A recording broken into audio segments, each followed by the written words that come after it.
পৃথিবী পৃষ্ঠ থেকে কোনো একটি এম ভরের বস্তুর মুক্তিবেগ হচ্ছে 11.2 কিলোমিটার পার সেকেন্ড। ভর দ্বিগুণ করা হলে বস্তুটির মুক্তিবেগ কত? তো আমরা জানি কি মুক্তিবেগ যেটা আছে কোনো একটা বস্তুর মুক্তিবেগ সেটার সূত্র কি V equal to root over 2gr। দেখো তো এখানে বস্তুর কোনো ভরের কথা উল্লেখ আছে? বস্তুর ভরের কথা উল্লেখ নাই, তাই না? তাহলে ওই গ্রহের অভিকর্ষ ত্বরণ অথবা 2gm ডিভাইড বাই আর। দেখো এখানে কি হয়, যেই গ্রহের বস্তুটা আছে ওই গ্রহের ভর এবং ওই গ্রহের ব্যাসার্ধের উপরে মুক্তিবেগটা ডিপেন্ড করে, ঠিক আছে? তো বস্তুর ভরের উপর কোনো কিছু ডিপেন্ড করে না, তাহলে আমরা বলতেই পারি যে মুক্তিবেগটা কি থাকে গ্রহের জন্য ফিক্সড, তার মানে ভরের উপরে মুক্তিবেগটা ডিপেন্ড করে না, তাহলে যা ছিল তাই থাকবে। তাহলে অ্যান্সারটা কি হবে? ভি স্কয়ার ভেলোসিটি তোমার হয়ে যাবে 11.2 কিলোমিটার পার সেকেন্ড। তো অবশ্যই মনে রাখবা যে পৃথিবী পৃষ্ঠে কত 11.2 কিলোমিটার পার সেকেন্ড মুক্তিবেগের মান। এর পরবর্তী দেখো পৃথিবীর ভর এম এবং ব্যাসার্ধ আর হলে পৃথিবী পৃষ্ঠে জি বাই জি এর অনুপাত কত?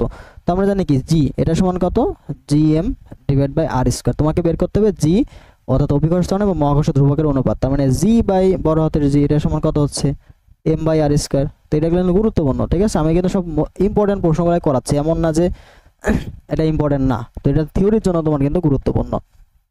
পৃথিবীর ঘূর্ণন বন্ধ হলে বিষুবরেখার জি এর মান কত? পৃথিবীর ঘূর্ণন যদি বন্ধ হয়ে যায়, দেখো জি ড্যাশ ইকুয়াল কত হয় জি মাইনাস ওমেগা স্কয়ার আর। ঘূর্ণন বন্ধ হলে এটার পার্টটার মান 0 হয়ে যাবে, তাহলে জি ড্যাশ এটা সমান কত হয়ে যাবে জি হয়ে যাবে, তার মানে কি চেঞ্জ হবে না, মানে যা ছিল তাই থাকবে, ঠিক আছে? যা ছিল তাই থাকবে, ওকে? আচ্ছা, তো এই হচ্ছে অবস্থা। আমার পরবর্তী প্রশ্ন চলে যাই। পৃথিবী থেকে সূর্যের গড় দূরত্ব কমে গেলে গ্রহ বছরের দৈর্ঘ্য কত? তো আমরা ক্যাপলারের তিনটা সূত্র, এটা এটি দ্বারা প্রকাশ করতে পারি।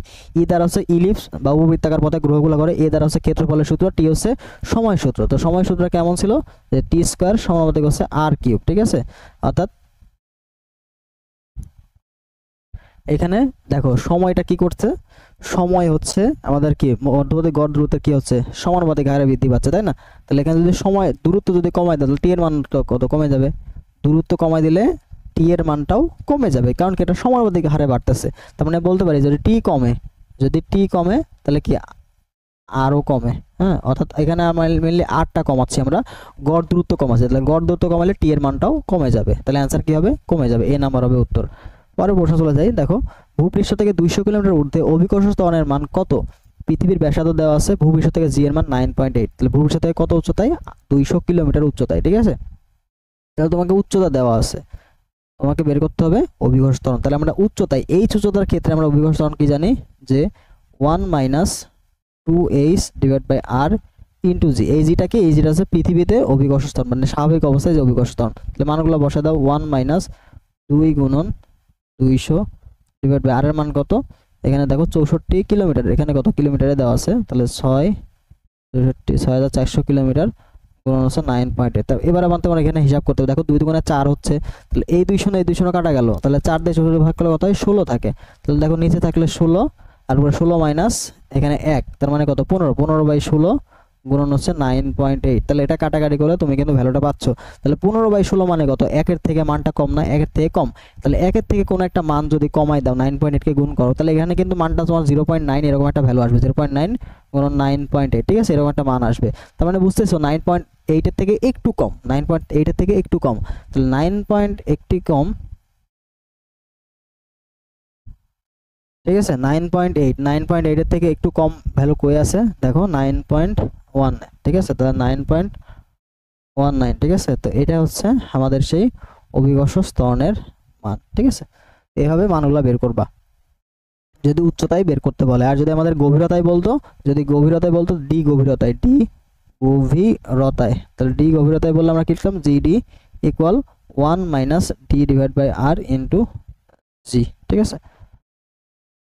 পৃথিবীকে আর ব্যাসার্ধের একটি গোলক কল্পনা করলে যে উচ্চতায় অভিকর্ষ ত্বরণের মান অর্ধেক হয় তা হলো। তো এখানে একটা শর্টকাট দেওয়া আছে, দেখো জি এর মান 1 বাই এন হলে 1 বাই এন গুণ হলে ঠিক আছে, জি এর মান 1 বাই এন গুণ হলে এইচ বা কত উচ্চতায়, এইচ উচ্চতা হবে তোমার root over n minus 1 into R, ঠিক আছে? কয় বলছে এন মান হাফ বলছে না, তাহলে হাফ মানে কি এখানে এন এর মান হচ্ছে 2, তাহলে মানগুলো বসে দাও √2 - 1 ইন্টু আর, আর এর মান তো কিছুক্ষণ আগে দেখলাম, আর এর মান বের করতে বলেন এখানে, জাস্ট আর বসায় দাও, তাহলে এটাই উত্তর, অপশন এটাই দেওয়া আছে, সেটা কত এ নাম্বার অপশনে দেওয়া আছে, তো এটাই উত্তর। পরে প্রশ্ন দেখো, ভূপৃষ্ঠ থেকে কত উচ্চতায় গেলে অভিকর্ষ ত্বরণের মান ভূপৃষ্ঠের অভিকর্ষ ত্বরণের 1% হবে, তো এখানে শর্টকাট দেওয়া আছে শতাংশ, কয় শতাংশ, 1% না, তাহলে এক্স এর মান তোমাকে বলছে 1%, তো এই সূত্রে বসায় দাও, মান পেয়ে যাবা। তাহলে এইচ সমান কত হবে, 10 - 1 ডিভাইড বাই 1 গুণন হচ্ছে আর, তার মানে দেখো 9/1 মানে 9 ইন্টু কত আমরা জানি 6, 4 মিটার বললে 6 4, আমরা এখানে গুণন 10⁵ মিটার, ঠিক আছে, 10⁵ মিটার, অথবা আমরা 6.4ও লিখতে পারি, যেহেতু 58 দেওয়া আছে, ঠিক আছে। তাহলে আমরা এখানে দেখো 9 গুণন 6.4 গুণন 10⁶ মিটার, 10⁶ আকারে দেওয়া আছে, তাহলে 6 নং কত 54 আর 4 নং 36, তাহলে 54 আর 3 যোগ করলে কত হয় 57, তাহলে 57.6 হবে, 57.6 গুণন 10⁶ মিটার হবে আমাদের সেই কাঙ্ক্ষিত উত্তর। তো এটাই হচ্ছে আমাদের কিন্তু নির্ণয় উচ্চতা। তো এইভাবে পার্সেন্টেজ দেওয়া থাকলে এইভাবে বের করবা, আর যদি 1/n গুণ হয় তাহলে কি দেখলাম √n - 1 ইন্টু আর, ঠিক আছে। তো এই দুইটা শর্টকাট তোমাকে অবশ্যই মাথায় রাখতে হবে। দুটি বস্তুর মধ্যে দূরত্ব যা ছিল তার অর্ধেকে নেমে আসলে মহাকর্ষ বল কেমন হবে, তাহলে আমরা জানি মহাকর্ষ বল F সমানুপাতিক 1/r², তাই না। তাহলে আমরা দেখতে পাচ্ছি এটা কি r এর ব্যস্তানুপাতিক, অর্থাৎ r যদি 1/n গুণ হয়, 1/n গুণ হয়, তবে F হবে n² গুণ, ঠিক আছে। তাহলে এখানে কি অর্ধেক নামে আসে না, অর্ধেক মানে কি 1/2, তাহলে আর এর মান কত হচ্ছে, r = তো হয়ে গেল কত 1/2, r2 = কত 1/2, r1 হয়ে গেল, তাহলে তোমার f2 কত হবে, f2 অবশ্যই 2 এর পুরো স্কয়ার, মানে 2 এর পুরো স্কয়ার এত গুণ হয়ে যাবে, তাহলে 4 গুণ হয়ে যাবে, আগের তুলনায় 4 গুণ হয়ে যাবে, ঠিক আছে, তাহলে 4 গুণ বৃদ্ধি পাবে। তো এই কন্ডিশনগুলো মাথায় রাখতে হবে। যদি r এর মান n গুণ হয় তাহলে f এর মান কত হবে 1/n² গুণ, ঠিক আছে। যদি r এর মান n গুণ হয় তাহলে কি f এর মান কত হবে 1/r² n² গুণ, আর যদি r এর মান 1/n গুণ হয় তাহলে কি হবে 1/n² গুণ।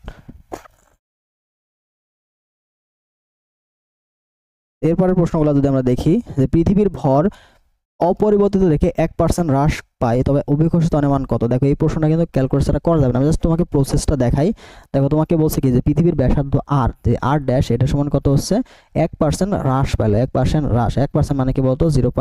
দেখো 1% আমরা কি অবশ্যই পার্সেন্ট লিখতে পারি, 1% এটা সমান কি লেখা যায় 1/100, তার মানে কত 0.01, ঠিক আছে না। তাহলে এখানে কি হলো 1% হ্রাস পেল, তার মানে r - 0.01,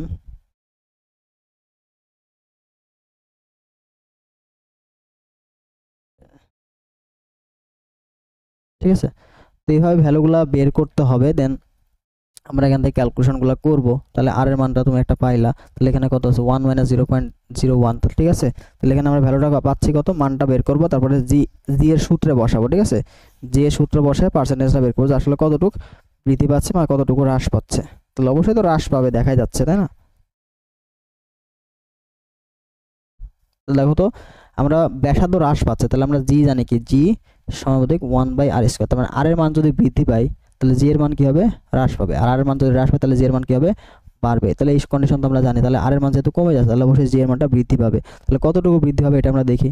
তাহলে r' এটা সমান তুমি কত পাইলা, এটা সমান কিন্তু 0.99 আর এত গুণ হলো, ঠিক আছে। তাহলে আমরা জি' বের করি, জি' সমান কত gm ডিভাইড বাই r'², তাহলে r' এর মানটা বসায় দাও, তাহলে gm ডিভাইড বাই 0.99 ইন্টু আর এরপর স্কয়ার, তাহলে তুমি r² লিখে বাকি অংশটা এবার নিয়ে চলে আসো। তাহলে এখানে দেখো মানটা কত আসছে, তোমার মানটা চলে আসছে হচ্ছে gm divide by 0.9801 into r², ঠিক আছে। তো এই যে gm r² এটা মানে কত, এটা মানে আমাদের জি না, তাহলে 1/0.98 এটার ভ্যালু হচ্ছে তোমার 1.0203, ঠিক আছে, 203 ইন্টু জি, এটা তোমার মান আসলো জি' এর।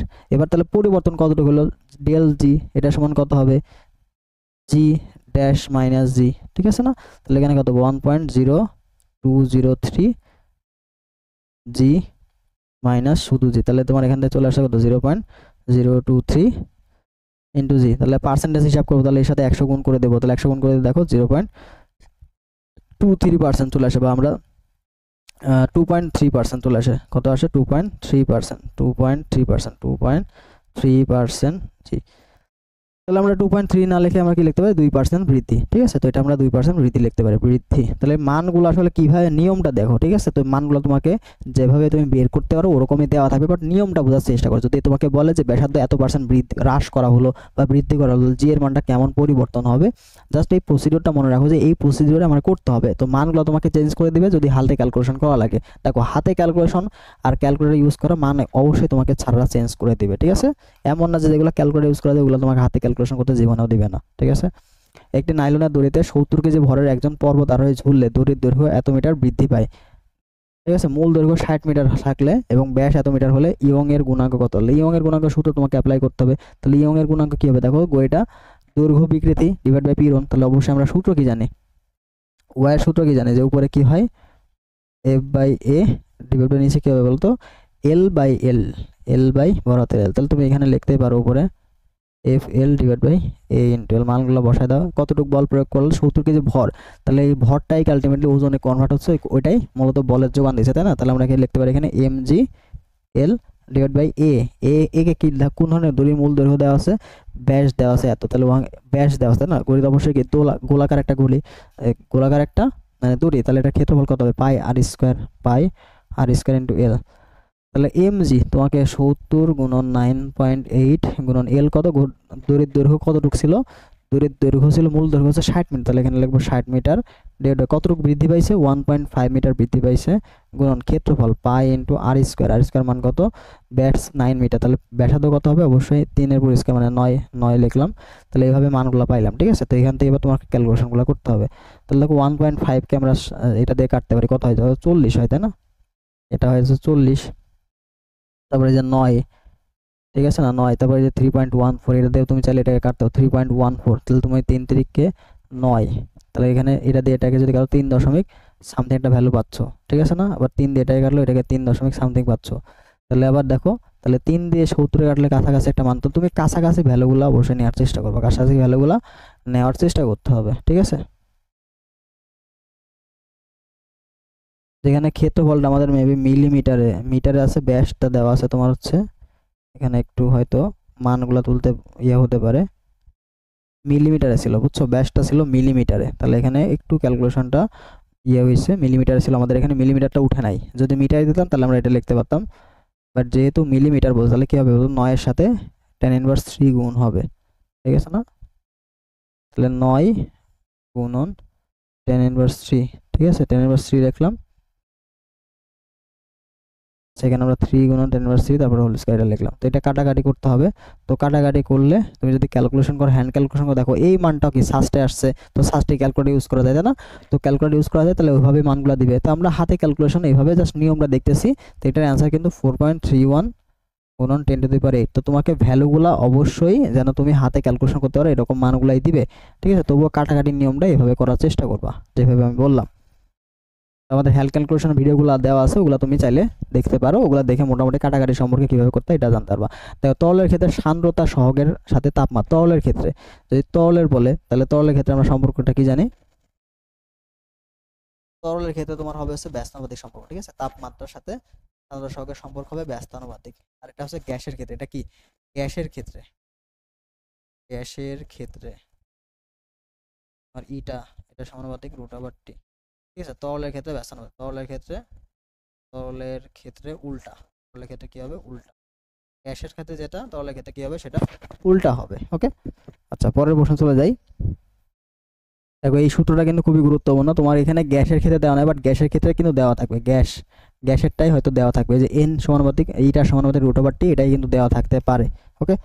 এটা গ্যাসের ক্ষেত্রে মনে রাখবা। আমাদের তরলের ক্ষেত্রে চাইছে প্রশ্নে, তাহলে 5 মিলিমিটার দৈর্ঘ্য ও 1 মিলিমিটার ব্যাস বিশিষ্ট তারে 25 কেজি ভরের ফলে দৈর্ঘ্য এত মিটার প্রসারিত হলে সঞ্চিত শক্তির পরিমাণ কত। তাহলে সঞ্চিত শক্তির পরিমাণের সূত্র আমাদের ডিরেক্ট দেওয়া আছে, যদি তোমাদের এল পরিমাণ স্মরণ হয়, এল পরিমাণ প্রসারিত হয়, ঠিক আছে। তাহলে এটা সূত্র কি, যে ডাব্লু সঞ্চিত শক্তি ½ ইন্টু এফ ইন্টু এল, এফটা কি প্রযুক্ত ওজন বা বল বলতে পারো। তাহলে ভরের কারণে যেহেতু বল উৎপন্ন হচ্ছে তাহলে এটাকে ওজন আমরা কাউন্ট করব, তাহলে ½ ইন্টু এফ এ যায় কি রাখবো এম জি ইন্টু এল, তাহলে মানগুলো বসে দাও, ½ ইন্টু এম এর মান কত, ভর কত, ভর হচ্ছে 25 কেজি গুণন 9.8, ঠিক আছে, গুণন এল এর মান কত, এল এর মান দেখো 5, ঠিক আছে। তাহলে মানগুলো বসায় দাও, তাহলে দেখো এটা দিয়ে কাটলে কত 4.9 হচ্ছে, 25 করলে কত হচ্ছে দেখো তো, 4 পজিশন 100 125 125 গুণন 4 তাহলে কত 125 কে এখানে আমাদের কিছু কি মিলিমিটার আছে, দেখো দৈর্ঘ্য মিলিমিটার বলছে তাই না, তাহলে এখানে একটু মিলিমিটার বললে 5 ইন্টু 10⁻³ হবে। তো এবার আমাদের ক্যালকুলেশনগুলো করতে হবে। দেখো 4 তাহলে একটা 5-এর কাছাকাছি মান ধরবো, তাহলে 125 গুণ 5 এটা তোমার ক্যালকুলেশন করলে 1225 আসে। তাহলে 1225, তাহলে এখানে আমরা 1225 লিখলাম, 1225 লিখলাম গুণন 10⁻³। দেখো পাওয়ার কত 10⁻, তাহলে 1 2 3 3 ঘর পরে আরও কিন্তু কিছু হবে, এখানে আরও একটা মান বসবে যেটা আমাদের হয়তো স্কিপ করা হয়ে গেছে। এখানে তোমার দৈর্ঘ্য দেওয়া আছে 0 পয়েন্ট প্রসারিত হলে দৈর্ঘ্য এক, এই যে ব্যাস বিশিষ্ট তারে দৈর্ঘ্য এত মিটার বৃদ্ধি, তাহলে ব্যাস যেটা ব্যাসের মান তো লাগবে না, mgl লাগবে।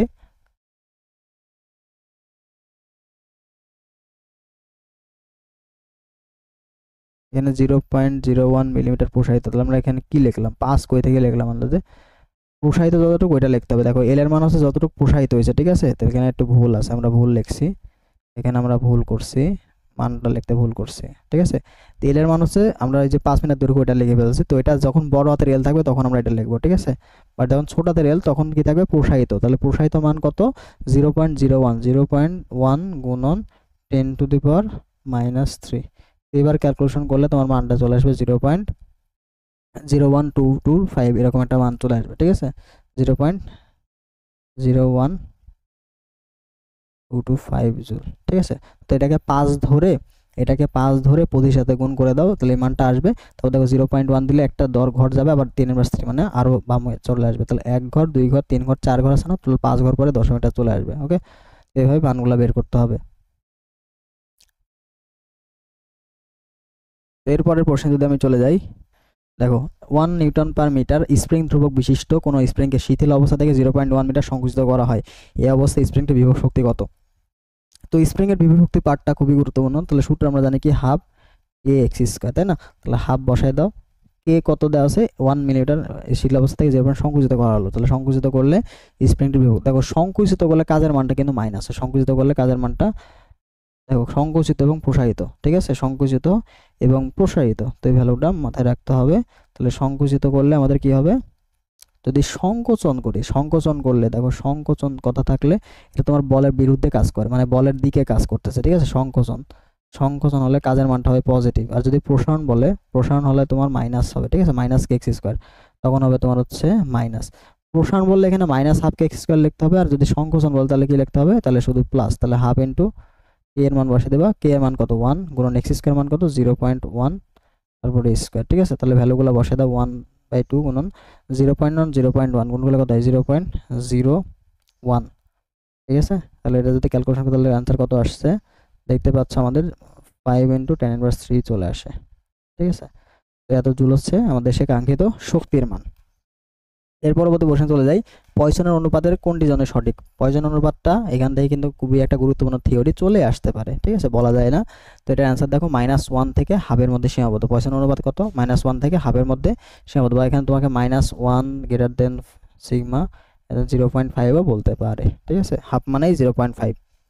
একটি ইস্পাত তারের দৈর্ঘ্য 2 মিটার এবং প্রস্থচ্ছেদের ক্ষেত্রফল 1 মিলিমিটার স্কোয়ার, তারটির প্রান্তে 200 নিউটন বল প্রয়োগ করলে এর দৈর্ঘ্য বৃদ্ধি কতটুকু হবে? দৈর্ঘ্য বৃদ্ধি কতটুকু, তাহলে এটা ইয়ং এর গুণাঙ্ক থেকে আমরা মানগুলো বের করবো। তাহলে ইয়ং এর গুণাঙ্ক এটার সমান আমরা কি দেখছিলাম যে এফ এল ডিভাইড বাই এ এল, তাই না। তাহলে এখানে তোমার দেখো বের করতে হবে কি দৈর্ঘ্য বৃদ্ধি, মানে এই যে ছোট হাতের এল, তাহলে ছোট হাতের এল যদি এপার চলে আসে তাহলে দেখো এফ এল, এখানে ক্ষেত্রফল দৈর্ঘ্য দেওয়া আছে প্রস্থচ্ছেদের ক্ষেত্রফলও দেওয়া আছে, তাই না, তাহলে এ ইন্টু আমরা ওয়াই লিখতে পারি। তাহলে মানগুলো বসে দাও, বল দেওয়া আছে 20 নিউটন, তাহলে 20 নিউটন গুণন কতটুকু দৈর্ঘ্য ছিল 2 মিটার, ক্ষেত্রফল তো দৈর্ঘ্য বৃদ্ধি কত, একটি ইস্পাতের তারের দৈর্ঘ্য 2 মিটার, তাহলে 2 মিটার দৈর্ঘ্য ডিভাইড বাই ক্ষেত্রফল কত 1 মিলিমিটার স্কয়ার, তাহলে 1 মিলিমিটার মানে কত 10⁻³ এর উপরে স্কয়ার, মিলিমিটার 1 মিলিমিটার মানে 10⁻³ তারপরে স্কয়ার, গুণন ওয়াই এর মান কত 2 গুণন 10⁻11, তাহলে ভ্যালুগুলো বসায় দাও।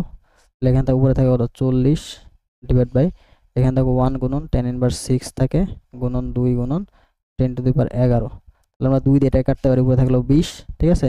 আর পাওয়ারের হিসাব করতে হবে, তোমাকে কি করতে হবে পাওয়ারের হিসাব করতে হবে। তাহলে পাওয়ারের যদি হিসাব করো দেখো এখানে থাকে 11, এখানে পাওয়ার কত, পাওয়ার দেওয়া আছে তোমার 11, তাহলে 2 এর সাথে পাওয়ার কত দেওয়া আছে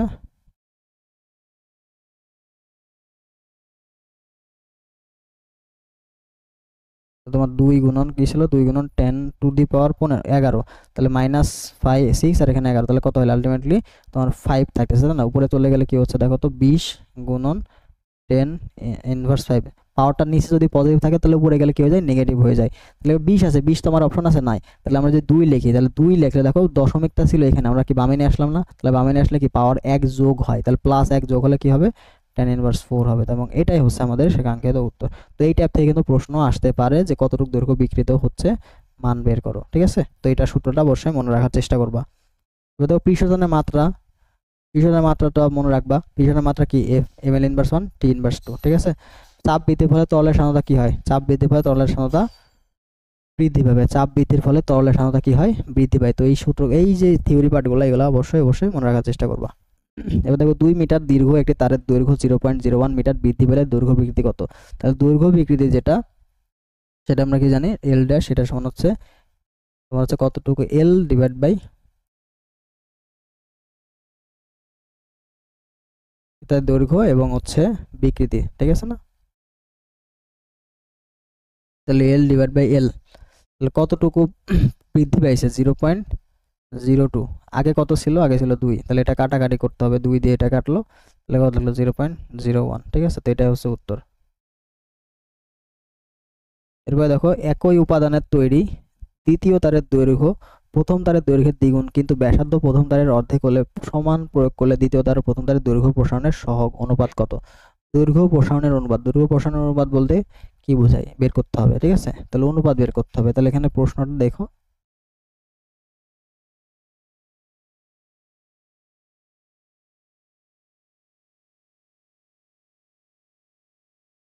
তাহলে দৈর্ঘ্য প্রসারণ অনুপাত মানে কি, যে আমাদের গুণাঙ্ক যেটা আছে ওয়াই এর মান, ঠিক আছে, y1 = y2, মানে এটা অনুপাত করতে পারে, ঠিক আছে।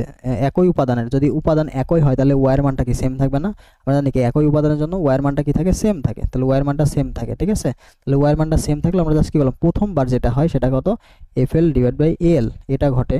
এবং দ্বিতীয়বার কি বললো, যে আমরা কিন্তু ব্যাসার্ধ প্রথম তারের অর্ধেক, দৈর্ঘ্য প্রথম তারের দ্বিগুণ, তারের দৈর্ঘ্য, বল বল কত, সমান বল, এবং সমান বল প্রয়োগ করলে বলের মানটাও সমান, তাহলে এফ এর মানটা সমান, দৈর্ঘ্য কি করলাম, দৈর্ঘ্য দ্বিগুণ করলাম, তার মানে 2L ডিভাইড বাই ক্ষেত্রফল কি করছি, প্রথম তারের অর্ধেক, কিন্তু ব্যাসার্ধ প্রথম তার, দেখো ব্যাসার্ধ যদি অর্ধেক হয় তাহলে ক্ষেত্রফল কিন্তু কত হয়ে যাবে, ব্যাসার্ধ দেখ 1/4, ঠিক আছে, 1/4 ইন্টু এরকম একটা ভ্যালু চলে আসবে, ইন্টু এল এর মান কত, যেটা বৃদ্ধি পাইছে, প্রথম তারের দৈর্ঘ্যের দ্বিগুণ কিন্তু ব্যাসার্ধ প্রথম, একই উপাদানে তৈরি দ্বিতীয় তারের দৈর্ঘ্য প্রথম তারের দৈর্ঘ্যের দ্বিগুণ কিন্তু ব্যাসার্ধ প্রথম তারের অর্ধেক হলে সমান বল প্রয়োগ করে দ্বিতীয় তার প্রথম তারের দৈর্ঘ্য প্রসারণের অনুপাত কত হবে। তো এখান থেকে এই ভ্যালুগুলো জাস্ট বের করতে হবে, A2 L1।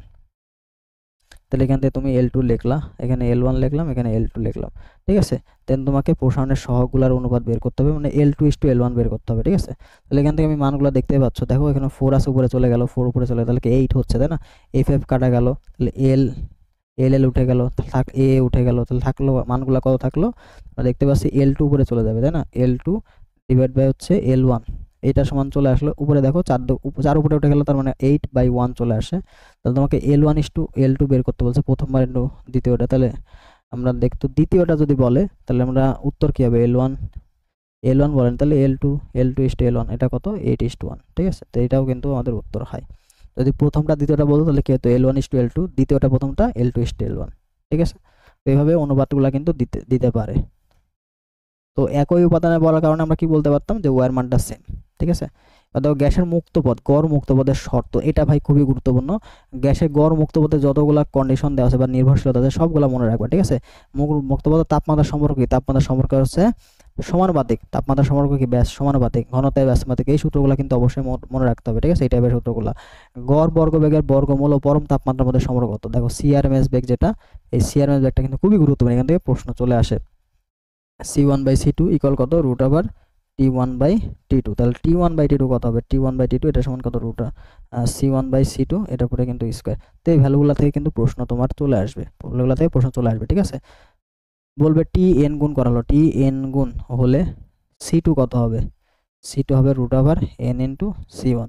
আবার C2 যদি n গুণ হয়, C2 n গুণ করা হলে তোমাকে যদি টি বের করতে হয়, টি যদি বলে T2 সমান কত হবে, n স্কয়ার ইন্টু T1। তো এই সম্পর্ক থেকে কিন্তু প্রশ্নগুলো দিয়ে দেয় এমসিকিউতে, ঠিক আছে, সিআরএমএস ব্যাংক থেকে। যেমন 29 ডিগ্রি সেলসিয়াস তাপমাত্রায় 3 গ্রাম নাইট্রোজেনের মোট গতিশক্তি কত, 403। এটা হয় মুখস্থ। তার সূত্র কি হবে, সূত্র হবে 3/2 n আর টি। তাহলে n কিভাবে বের করবো, 3/2 n, n কত, যতটুকু ভর দেওয়া আছে 3 গ্রাম, ডিভাইড বাই নাইট্রোজেনের ভর কত, নরমালি 3, নাইট্রোজেনের ভর হচ্ছে 714, ঠিক আছে। আর এর মান কত জানোই তো, 8.314 গুণন টি কত, তাপমাত্রাকে অবশ্যই তোমাকে ক্যালভিনে প্রকাশ করতে হবে। 29 যোগ হচ্ছে 273, ক্যালকুলেশন করবা, মান পেয়ে যাবা 403। পরের প্রশ্নে চলে যাই। পরের প্রশ্ন বলছে দেখো 37 তাপমাত্রা একটি নাইট্রোজেন অণুর বর্গ মূল গড় ভরবেগ কত মিটার। তাহলে এখানে সিআরএমএস বের করতে বলছে, সিআরএমএস এটা সমান কত আমরা জানি, √3। এটা সিআরএমএস বেগের মান তোমাকে বের করতে বলছে, ঠিক আছে। সিআরএমএস মান জানি 3r, আর এর মান বসাবা, ঠিক আছে। তারপরে হচ্ছে টি এর মান বসাবা,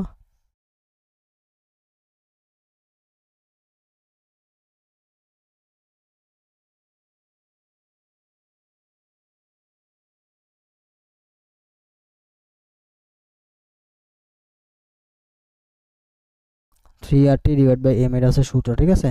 তো এই যে এম, এটাকে অবশ্যই তোমাকে কেজিতে বসাতে হবে। কি করতে হবে, কেজিতে বসাতে হবে। তাহলে দেখো √3 ইন্টু 8.314 গুণন তাপমাত্রা কত বলছে, 27, 27 কে লেখা যায় কত, 300 কেলভিন লেখা যায়, ডিভাইড বাই, আর নর্মালি হচ্ছে তোমার কি বলছে, নাইট্রোজেন অণু বলছে, নাইট্রোজেন অণু কিন্তু N2, ঠিক আছে। তাহলে N2 হলে কত, 28 গ্রাম। বলছিলাম কেজিতে না, তাহলে কেজিতে নিলে কি হবে, 28 ডিভাইড বাই 1000 কেজি। তাহলে দেখো 28 লিখলাম, ডিভাইড বাই কত, 1000। তাহলে 1000টাকে উপরে চলে যাবে না, তাহলে এখানে লিখতে পারি √3 গুণন 8.14 গুণন 300 গুণন 1000 ডিভাইড বাই 20। তাহলে এটার সাথে এটা কাটলে কত হয়, সব কাটাকাটি করতে হবে, ঠিক আছে। কাটাকাটি করো, তাহলে কত থাকে, 500।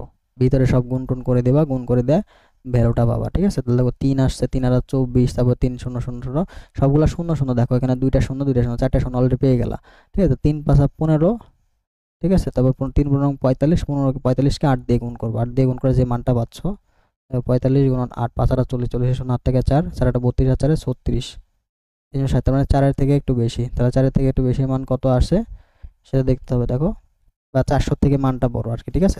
এখানে 400 থেকে মান বড়, কারণ এখানে ডবল শূন্য আছে। তাহলে 400 থেকে বড় মান কই আছে, দেখো 517 কাছাকাছি মান, তাহলে 517 কিন্তু উত্তর হবে, ঠিক আছে। 517 কাছাকাছি ভ্যালু ধরে মান বের করতে হবে, ওকে। এরপরে চাই পরের প্রশ্ন। তোমাকে বলছে শিশিরাঙ্ক বলতে আমরা কি বুঝি, শিশিরাঙ্ক বলতে তাপমাত্রা বোঝায়, এক কথায় তাপমাত্রা বোঝায়, ঠিক আছে। যে তাপমাত্রায় শিশির কণা বা পানির কণাগুলো জমতে থাকে সেগুলাই কি বলতো, শিশিরাঙ্ক। কোনো গ্যাসের 3টি অণুর বেগ দেওয়া আছে, গ্যাসের গড় বর্গ বেগ কত, দেখো গ্যাস গড় বর্গ বেগ বলছে, তাহলে বর্গ বেগ মানে কি, তুমি অবশ্যই V square 1 plus V2 square plus V2 square করবা, ডিভাইড বাই 3 করবা। তো এটা হচ্ছে বর্গ বেগ, আর বর্গমূল বলে এরপরে রুট হবার হবে, ঠিক আছে। কোন আদর্শ গ্যাসের তাপমাত্রা কেলভিন স্কেলে দ্বিগুণ করা হলে অণুগুলোর আরএমএস বেগ কত। তাহলে দেখো আমি কি বলছিলাম যে টি এর মান যদি টি এন গুণ হয় তাহলে কি হবে, কত গুণ বৃদ্ধি হবে, তাহলে C2 সমান কি জানি, √n ইন্টু C1। তার মানে কত হবে, √2 ইন্টু C1। তাহলে √2 এর মান কত, 1.41 C1। তাহলে মান পরিবর্তন কর, ডেল সি কোন কত হবে, C2 মাইনাস C1, যার ফলে আমরা দেখতে পাচ্ছি 1 মাইনাস 1.41 মাইনাস 1 ইকুয়াল কত, 0.41 এত পরিমাণ বৃদ্ধি পাচ্ছে। যদি বৃদ্ধির কথা বললে 0.41 উত্তর হয়, বাট এখানে কত গুণ হবে তখন এই যে 1.41, ঠিক আছে, কতটুকু বৃদ্ধি পাচ্ছে এটাই তো উত্তর। হ্যাঁ, ডিরেক্ট তোমার এখানে লিখতে পারো। যদি বলে কতটুকু বৃদ্ধি, দেখো অপশনে যদি 0.41 থাকতো তাহলে এটাই কিন্তু উত্তর হতো, যেহেতু অপশনে বলছে বৃদ্ধিপাত, এখানে বৃদ্ধির মানটা দেয় নাই, বুঝছো। তো এই সমস্যা হচ্ছে এখানেই, বলছে বৃদ্ধি বাট বৃদ্ধির যে অ্যান্সার সেটা কিন্তু দেয় নাই। তাই অ্যান্সারটা বের করে রাখছে C2 equal to just √n into C1, এই ভ্যালুটা বের করে রাখছে। তাহলে √2 ইন্টু C1, রুটের মান কত, 1.41, ঠিক আছে। জাস্ট এই ভ্যালুটাই বের করে রাখছে, বাট যেহেতু বৃদ্ধির কথা বলছে তাহলে তোমাকে ডেল সি বের করতে হবে, যেটা এটা করে নাই। তো এটা আসলে সামঞ্জস্যপূর্ণ বলা যায় না। পরম শূন্য তাপমাত্রা কত, পরম শূন্য তাপমাত্রা মানে জানি কি, 0 কেলভিন মাইনাস 273 ডিগ্রি সেলসিয়াস, এই দুইটা হচ্ছে পরম শূন্য তাপমাত্রা, এই পরম শূন্য তাপমাত্রা, ঠিক আছে। পরম শূন্য তাপমাত্রা কি হবে বলতো, E0 কত 0 জুল হয়ে যায় এবং V0 মানও কত 0 হয়ে যায়। আয়তন এবং কাজ শক্তির মানটা কি যায় 0 হয়ে যায়, কাজের মানটা 0 হয়ে যায়। একটি সিলিন্ডারে আবদ্ধ গ্যাসের তাপমাত্রা 30 ডিগ্রি সেলসিয়াস থেকে 100 ডিগ্রি সেলসিয়াস করা হলে চাপ কত শতাংশ বৃদ্ধি পাবে? চাপ কত শতাংশ বৃদ্ধি পাবে? তাহলে 30 ডিগ্রি থেকে কত করলাম, 100 ডিগ্রি সেলসিয়াসে করলাম, ঠিক আছে। তাহলে চাপটা অবশ্যই বৃদ্ধি পাবে। তাহলে কতটুকু বৃদ্ধি পাবে এটা তোমাকে বের করতে হবে। তাহলে আমরা তাপমাত্রা বৃদ্ধির সাথে সাথে চাপের পরিমাণটা কি জানি, সমানুপাতিক, তাই না? কি হবে, সমানুপাতিক ধর্ম হবে। তাহলে আমরা কি লিখতে পারি, P2 ডিভাইড বাই হচ্ছে P1, এটা সমান কত, যেহেতু সমানুপাতিক বললাম তার মানে কি হবে T2 ডিভাইড বাই হচ্ছে T1। তাহলে এখানে P2 এর মানটা বের করতে বলছে, চাপ কত শতাংশ বের করতে। তাহলে P2 বা P2 বাই P1 এটা আমরা বের করি আগে জাস্ট। ওকে,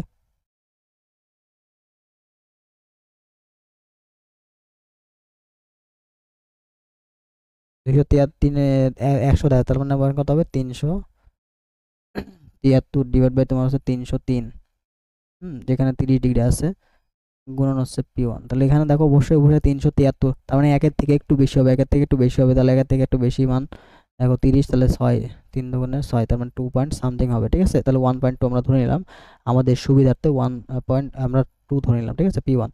তাহলে এবার তোমাকে বলছে কতটুকু বৃদ্ধি পেলো, কতটুকু বৃদ্ধি পেলো বা কত শতাংশ বেড়ে যাবে। তার মানে ডেল পি এটা অবশ্যই পার্সেন্টেজে বের করতে হবে।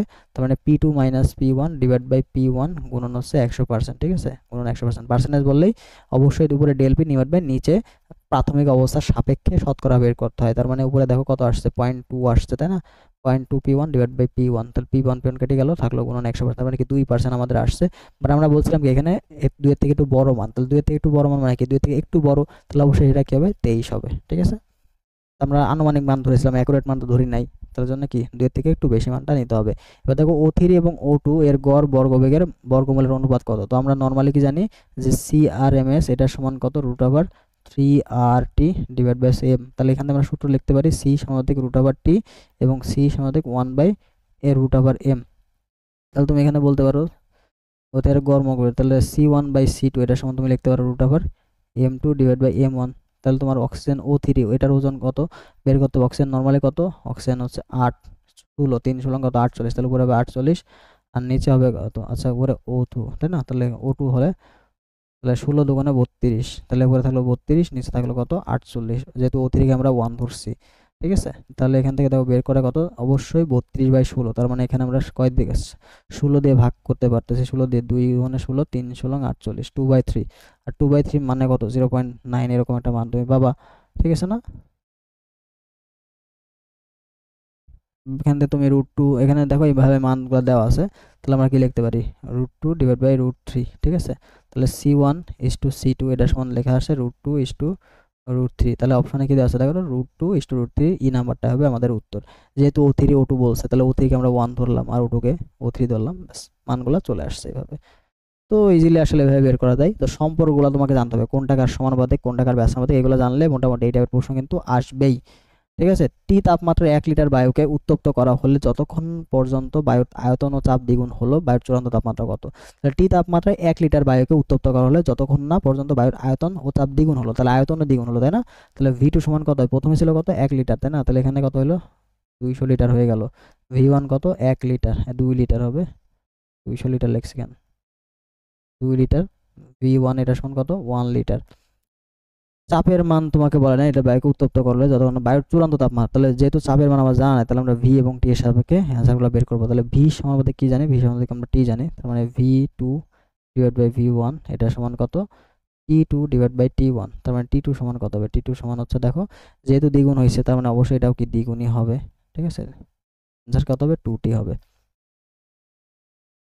কোনো একদিন বায়ুর তাপমাত্রা 26 ডিগ্রি সেলসিয়াস এবং শিশিরাঙ্ক 17 ডিগ্রি সেলসিয়াস তাপমাত্রা, 26 ডিগ্রি এবং 17 ডিগ্রি সেলসিয়াস তাপমাত্রায় সম্পৃক্ত বাষ্পচাপ যথাক্রমে এত এত, তবে বায়ুর আবেগিক আর্দ্রতা কত। দেখো আর এটা সমান কত, আমরা ছোট মান উপরে লিখবো নিচে বড় মান লিখবো, তাহলে ছোট মান কত, চাপ লিখতে হবে অবশ্যই।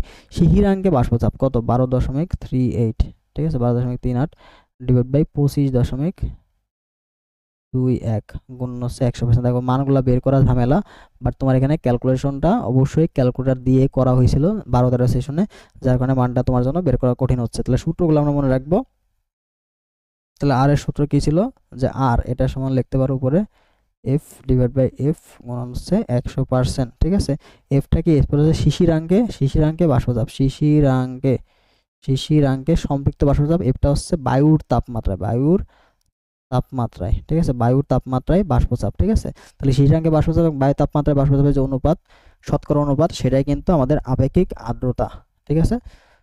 তো এই ছিল মূলত আমাদের পার্ট 3 বেশ কিছু এমসিকিউ। আমাদের পরের পার্টে আমরা দ্বিতীয় পত্র নিয়ে আলোচনা করার চেষ্টা করব। তো অবশ্যই ভিডিওটা দেখে ভালো লাগলে সাবস্ক্রাইব করে দেবে এবং শেয়ার করো বন্ধুদের সাথে। নেক্সট পার্ট যদি চাও তাহলে অবশ্যই কমেন্ট করে জানাতে পারো। তো ঠিক আছে, ভালো থাকো সবাই, দেখা হবে পরের ভিডিওতে।